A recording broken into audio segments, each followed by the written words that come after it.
Ayan, magandang hapon po sa bawat isa. Magandang hapon po.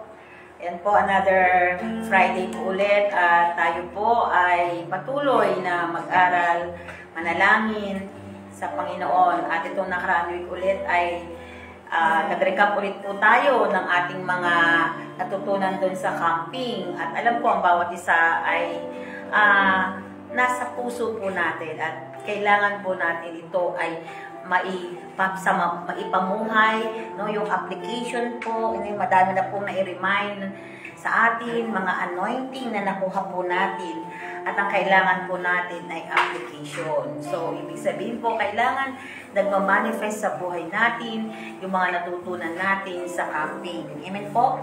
So, ano po ba yung ating tema? Sabi niya, are you ready? No, ready na ba ako? Ready na ba? Naipag-ready mo na ba yung mga nakapaligid sa'yo sa ministeryo na kung saan nandun ka na ginagamit ng Panginoon? Ready na ba sila? Anong preparation o paghahanda ng bawat isa? Amen po sa salitang, are you ready? Pinaghahanda po tayo ng Panginoon sa muli niyang pagbabalik. At sabi niya po sa Gawa chapter 1 verse 6 and 8, basahin ko po, ang pag-akyat ni Jesus sa langit. Ito yung time na kausap ni Jesus ang kanyang mga alagad. Na magkatipon si Jesus at ang mga alagad, nagtanong sila kay Jesus, Panginoon, itatakda na po ba ninyong muli ang kaharian ng Diyos? So, tinatanong nila kung itatakda or itatayo nila ulit ang kaharian ng Diyos. So, verse 7, sumagot si Jesus, ang mga panahon at pagkakataon ay itinakda ng Ama sa kanyang sariling kapangyarihan.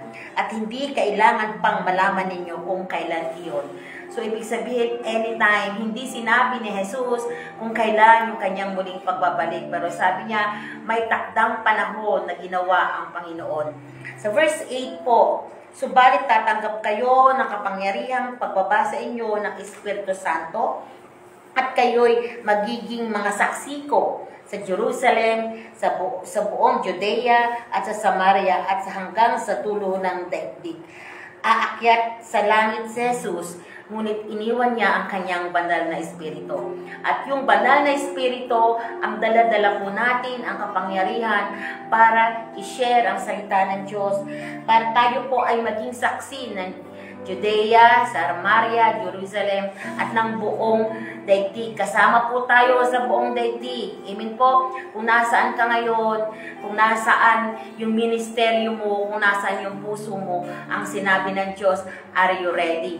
Hayaan mo na kasama ka sa mga mag-witness para yung mga tao sa ministeryo mo ay maging ready. Amen po. So, maging saksi, tagapamalita ng salita ng Diyos.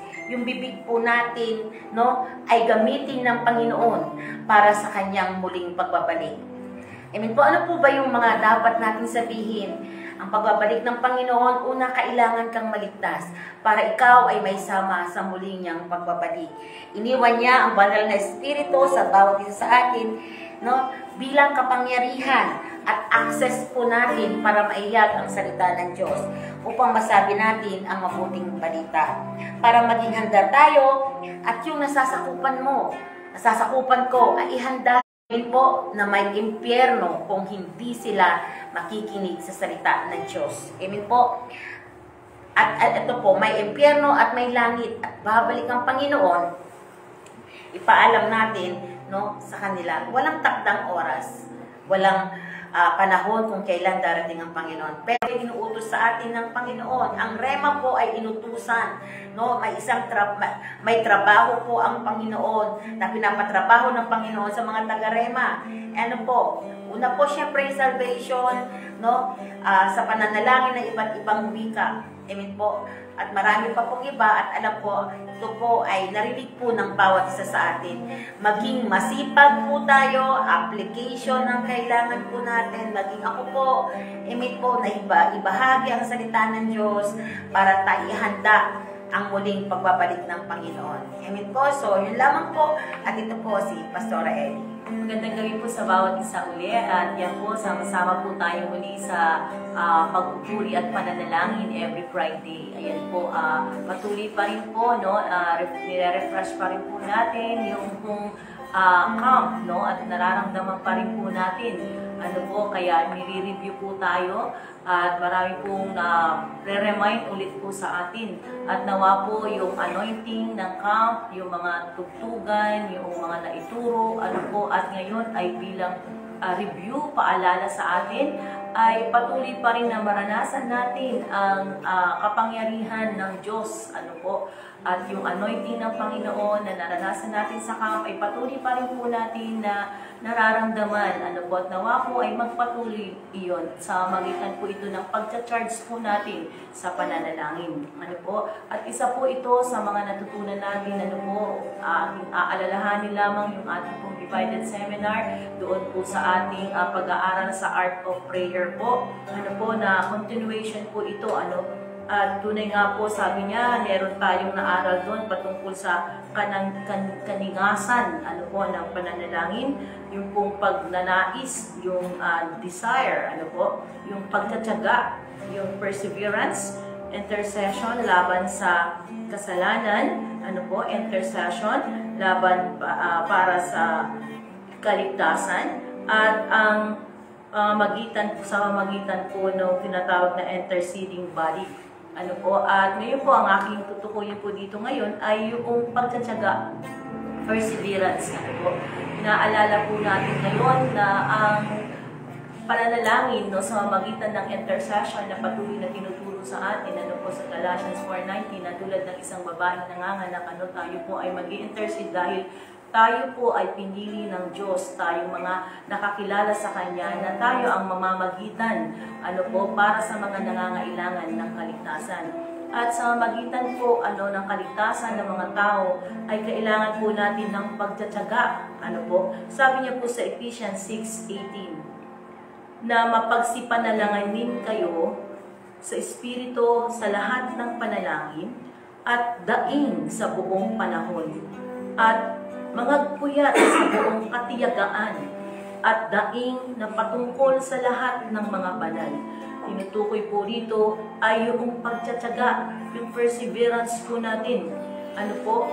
Kinakailangan po natin ng responsibilidad, ano po, na mailagay sa ating puso ang word na responsibility.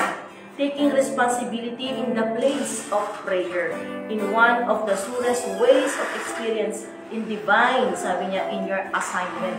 Meron tayong binigay na assignment ng Panginoon, at ang pinaka-responsibilidad ng mga anak ng Diyos ay yung pagtsatsaga patungkol po sa pananalangin. Dito po sa Rema, alam ko po na tayo ay merong pagkatsagaan pagdating po sa prayer.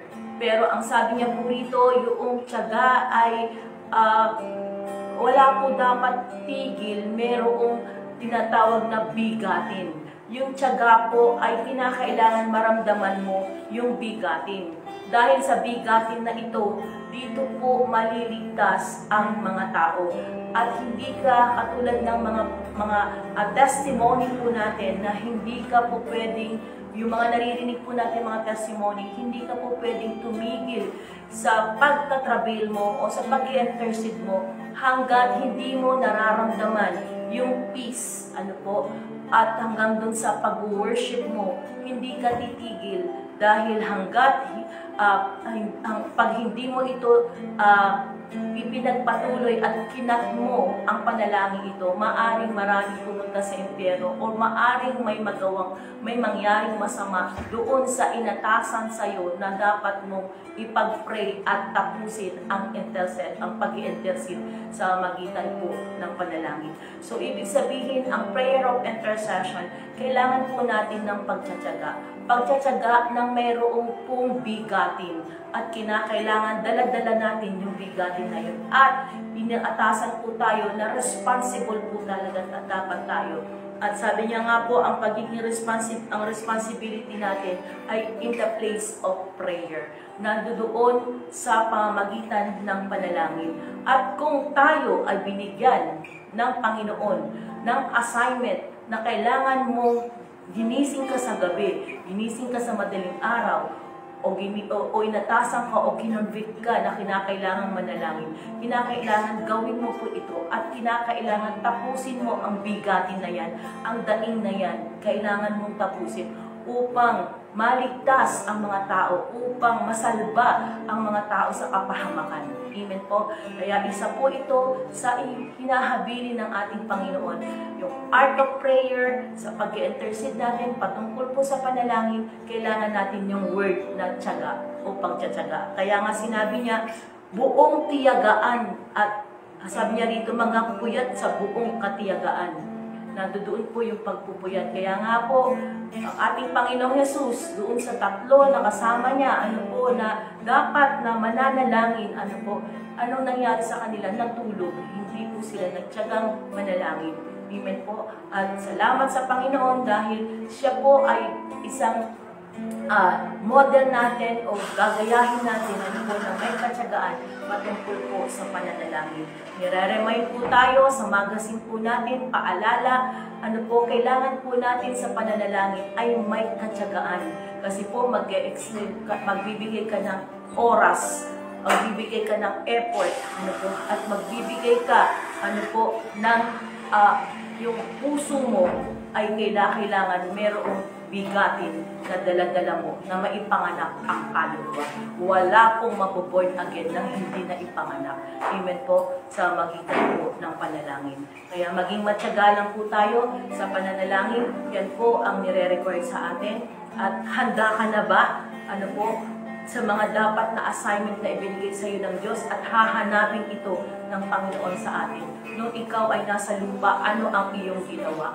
Amen po. So, ang responsibility po natin ay yung ipananganak ang mga kaluluwa. At kailangan sa panganganak ay merong pagtsatsaga. Amen po. So, yan lang po ang aking ma-share sa atin.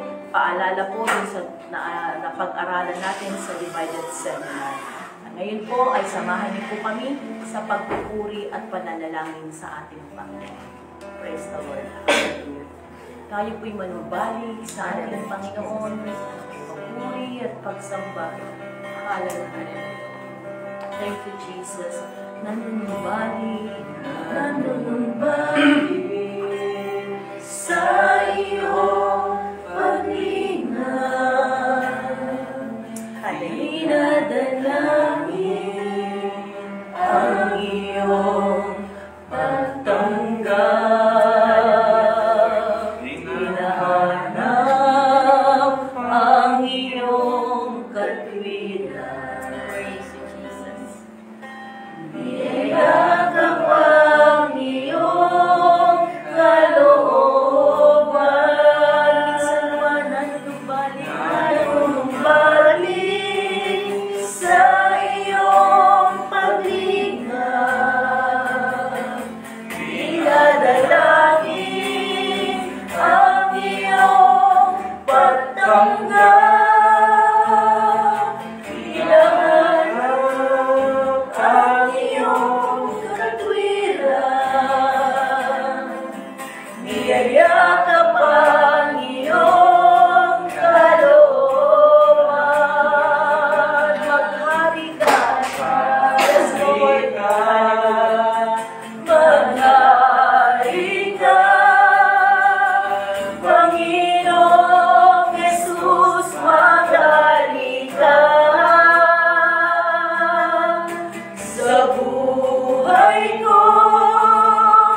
buhay ko, sa puso ko, Panginoong Jesus, maghari ka.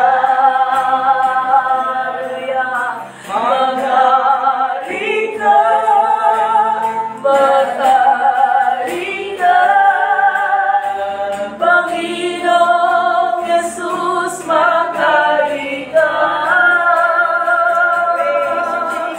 Sa buhay ko, sa puso ko, Panginoong Jesus, maghari ka. Maghari ka, maghari ka, Panginoong Jesus, maghari ka. Sa buhay ko, sa puso ko, Panginoong Jesus, maghari ka. Panginoong Jesus, maghari ka.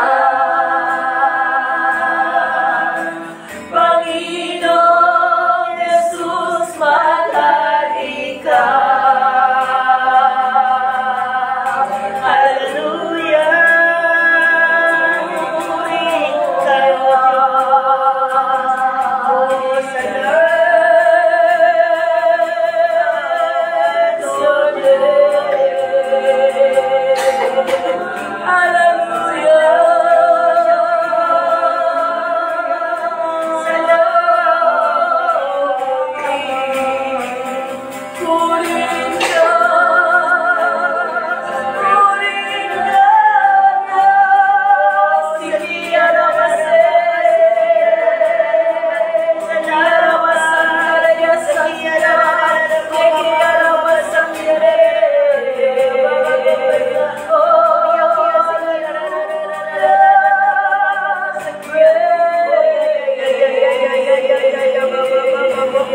Hallelujah.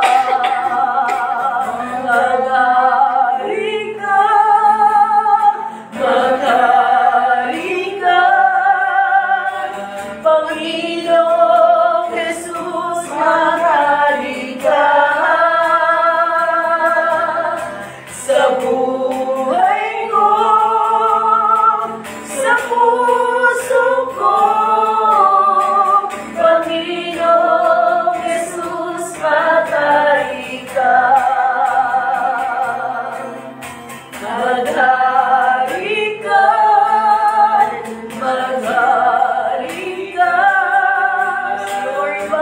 Panginoong Jesus, maghari ka. Sa buhay ko, sa puso ko, Panginoong Jesus, maghari ka. Hallelujah. Maghari ka. Salamat, Lord. Maghari ka. Salamat, Lord. Panginoong Jesus, maghari ka. Sa buhay ko, sa puso ko, Panginoong Jesus, maghari ka.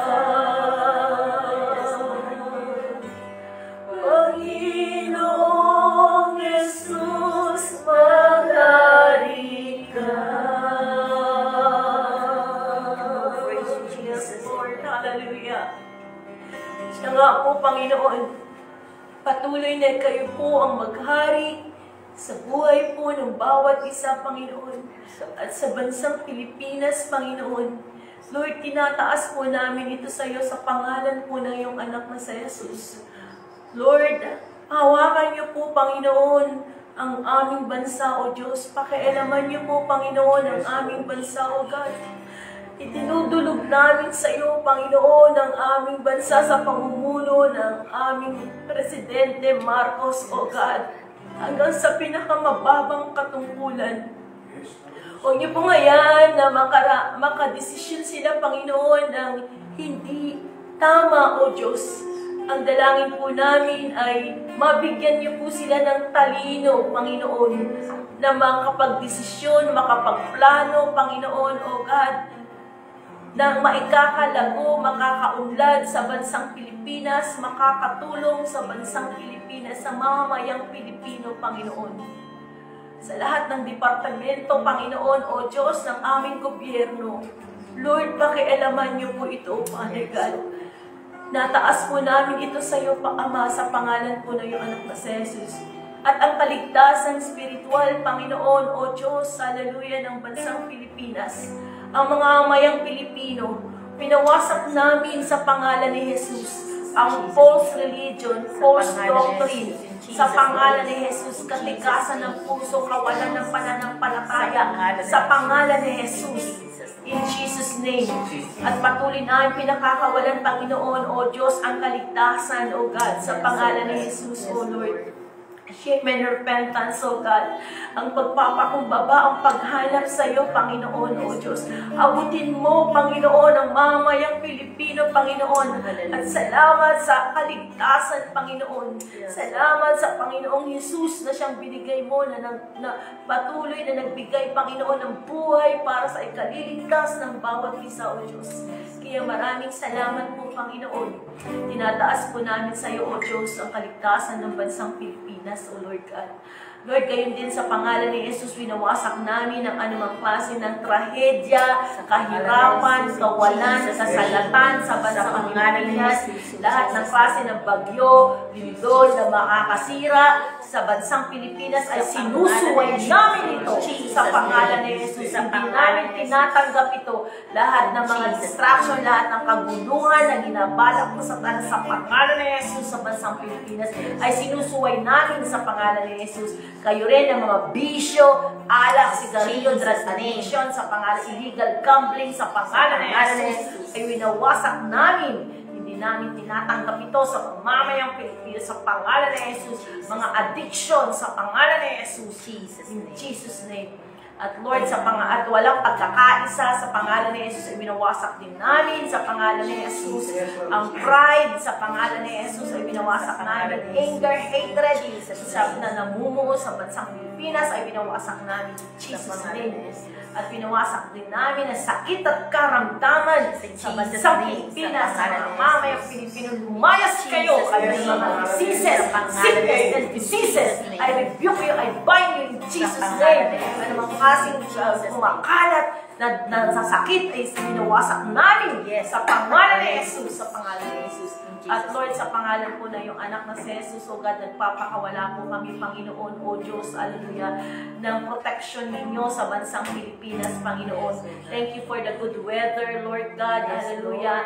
Panginoon, na patuloy niyong binibigay po sa amin, O Diyos, at hanggang ngayon doon sa mga naapektuhan ng mga baha, Panginoon, sa nakaraang bagyo, O Diyos. Lord, abutin niyo po sila, Panginoon, na unang makita, Panginoon, ikaw, Panginoon, hallelujah, nag-iingat, nagmamahal, at nagbibigay, Panginoon, nagpo-provide, O Diyos, hallelujah, na lahat ng kanilang mga pangangailangan. Gamitin niyo po ang mga manggagawa ninyo, mga anak ninyo na maabot, Panginoon, mga naapektuhan ito, Father God. At salamat patuloy sa, hallelujah, kaginhawaan ng bansang Pilipinas. Nagpapakawala kami, Panginoon, O Diyos, ng kaginhawaan, kaluwagan, Panginoon, abundant blessing, O God, sa bansang Pilipinas, Ama, sa pangalan po ng iyong anak na si Jesus. At nagpapakawala kami ng kabanalan, Panginoon, hallelujah, sa bansang Pilipinas, Panginoon, O Diyos, ang pagsunod sa iyong mga salita, O God, sa pangalan po ng iyong anak na si Jesus, ang pagkakaisa, Panginoon, ang pagmamahalan, O God, yung love, joy, peace, patience, kindness, goodness, faithfulness, gentleness, and self-control, O God, ay patuloy na ipinakakawala ng bunga ng Espiritu, Panginoon, sa bansang Pilipinas. Nagpapakawala rin po kami, Panginoon, O Diyos, ang patuloy, O God, hallelujah, ng maghanap sa iyo, Panginoon, O God. Salamat po, Panginoon, O Diyos, sa kaginhawaan sa bansang Pilipinas, Panginoon. Salamat po, Diyos, pinagkakatiwala namin, Panginoon, ang bansang Pilipinas sa iyong mga kamay, O Diyos. Sa pangalan po na iyong anak na Lord God, tinataas din po namin, Panginoon, O Diyos, ang aming everyday Bible study sa Rema Philippines, O God. Lord, patuloy niyo pong pagpalain, Panginoon, ang ministeryo ito sa paghahatid ng mensahe ng Panginoon ng bawat kapastoran, O God. Lord, i-bless niyo nga po, Panginoon, ang mga naghahatid ng mga mensahe ito. Ingatan niyo po sila, Panginoon, sa kanilang ministeryo, sa kanilang buong pamilya, Panginoon. At Lord, dalangin ko ang mga message, O God, na mga ibibigay po ng bawat isa ay maka-encourage, Panginoon, maka-equip, Panginoon, makalago, Panginoon, sa buhay spiritual ng bawat isa, O God. Lord, salamat po, Panginoon, sa mga mensahe mong yan. Every Bible study po namin dito sa Rema Hills, O God, sa pangalan po na iyong anak na si Jesus, O God. Lord, tinataas din po namin, Panginoon, sa iyong mga under construction po namin na mga simbahan, O God.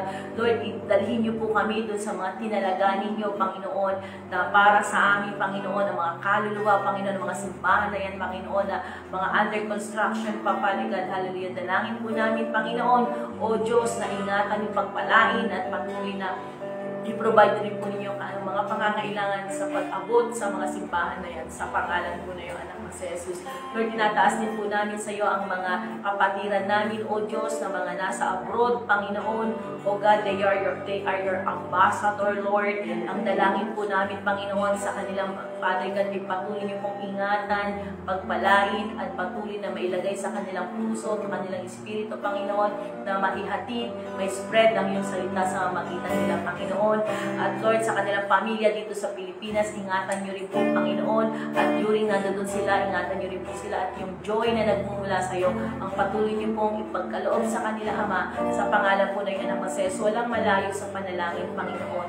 Kaya itinataas po namin sila sa iyo, Ama, sa pangalan ni Jesus. At Lord, salamat din po sa mga prayer request ng aming mga kapatiran na naisulat nila sa kanilang mga papel or babanggitin ng kanilang mga bibig. Panginoon, ngayon, O Diyos, ang mga prayer request na ito, O Diyos, ay tunay nga may pangako ka na anuman ang hilingin namin sa panalangin, manalig kami na tanggap na namin iyon at matatanggap nga namin. Kaya, Panginoon, maraming salamat sa kasagutan ng mga prayer request na yan sa pangalan ni Jesus. At ganun din, Panginoon, na sa requested sa kabuuan ng Rema, Panginoon, ang aming senior pastor, O God, patuloy namin idinudulog sa iyo at inaangkin ang kompletong kagalingan niya, Panginoon, at kalakasan niya, O Diyos. Ingatan niyo po siya patuloy, Ama, sa pangalan po na yung anak na si Jesus. Maraming salamat po, Ama. Ito pong aming samot dalangin sa pangalan ni Jesus. Amen. Yes, Lord. Salamat, Panginoon, sa gabi ito. Salamat sa mga narinig namin itong mic na to na maging gabay po namin, Panginoon, sa bawat araw. Dalangin po namin sa iyo, Panginoon, ang aming senior pastor. Salamat, Panginoon, sa pag-ingat mo sa kanya sa araw-araw. Ingatan mo siya sa bawat mission na pupuntahan niya. Dahil din po, Lord, tinatas namin, O God, ng kanyang mga kapatid, O God, patuloy na ingatan mo, Panginoon, O God, ang pagpapalang nagmumula sa iyo, O God.